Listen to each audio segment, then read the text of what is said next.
dhaqaalaha iyo lacagta waa laba arrimood oo nolosha bini'aadamka saameyn weyn ku leh. Dadka qaar waxay si fiican u fahmaan in lacagtu aysan ahayn keliya shay la isticmaalo, balse ay tahay aalad loogu talagalay in lagu horumariyo nolosha aadanaha, lagu xaqiijiyo himilooyinka, laguna taageero dadka kale.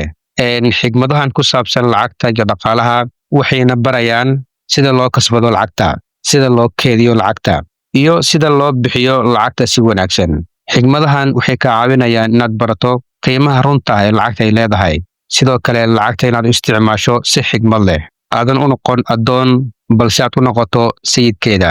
Xigmadahan waxay kugu dhiirigelinayaan inaad gaarto kalsooni buuxda oo dhanka dhaqaalaha ah. Haddaba ama bilowno xigmadahan.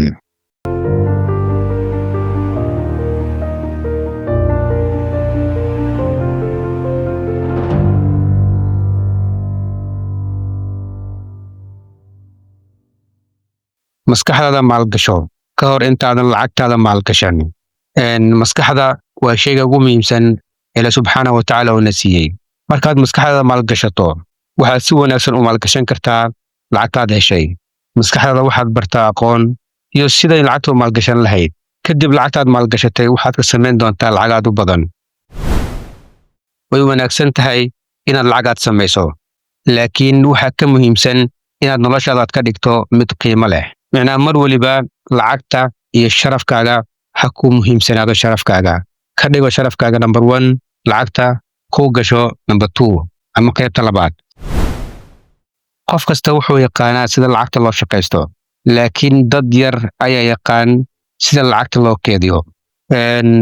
Waa muhiim qofka inuu lacag shaqaysto, laakiin lacagtaad shaqaysatay waxaa muhiim ah inaad wax ka keydsato si aad beri u maalgashato oo aad lacago badan ugu sii samayso. Ha ku faanin lacagtaada, balse waxaad ku faantaa sidaad ugu adeegto naftaada iyo dadka kale. Micnaha lacag waad yeelan kartaa, balse lacagtaada ha ka dhigan wasiilo ama waddo aad ugu faanto dadka kale, balse ugu faa'iideey naftaada iyo dadka kale. Helidda lacagta kama dhigno inaad guulaysatay, laakiin habka aad u maarayso ayaa muujinaya guushaada. Qof waliba lacag wuu heli karaa, laakiin waxaa muhiim ah sida qofka uu u maareeyo lacagta uu helay. Haddii aad rabto inaad taajir noqoto, baro marka hore sida lacagta loo ilaaliyo, ka hor intaadan baran sida lacagta loo kasbado. Lacagta waa addoon wanaagsan, laakiin waa sayid xun. Micnaha waxaa loola jeedaa lacagta haddii aad adiga maamusho waxay kuu noqonaysaa addoon wanaagsan oo si fiican kuugu shaqeeyo, balse haddii iyada ay ku maamusho waxay kuu noqonaysaa sayid xun. Ha u shaqayn si aad lacag u hesho keliya, balse u shaqeey si aad u barato sida lacagtaada kuugu shaqayn lahayd berito adigoo hurda. Lacagta aad kasbatay waxba kuuma tarayso marba haddii aadan haysan caafimaad iyo farxad.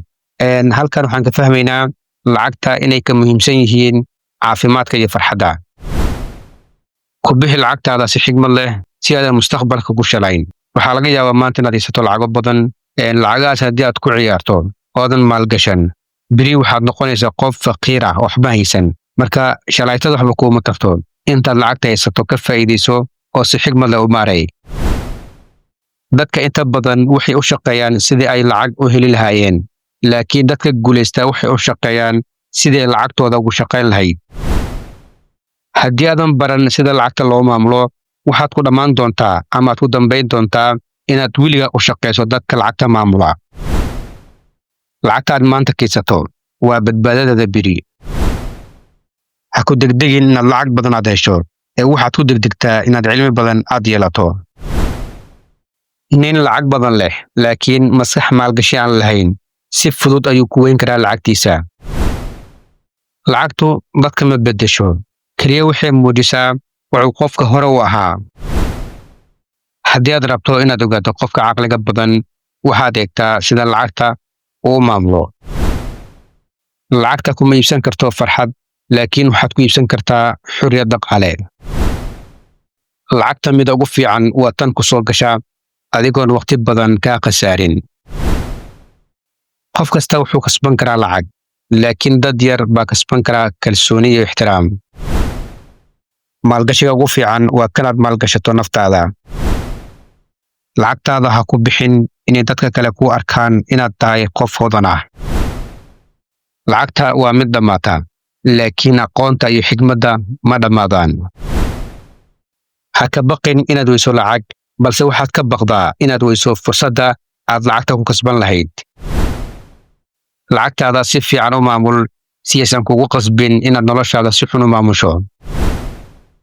Dadka faqiirka ah waxay u shaqeeyaan lacag darteed, halka dadka taajiriinta ah ay lacagta ka dhigtaan mid iyaga u shaqeysa. Lacagta waa aalad, sidaad u isticmaasho ayaa muhiim ah. Ha u adeegsan lacagta inaad dadka ku caburiso, ee u adeegso inaad noloshaada ka dhigto mid wanaagsan. Waxaa fiican inaad haysato wax yar oo aad ku qanacsan tahay intaad haysan lahayd wax badan oo aan kugu filnayn. Ugu dambayn, xusuusnow, lacagtu waa sahiga nolosha, ee ma ahan hadafka ugu dambeeya ee nolosha.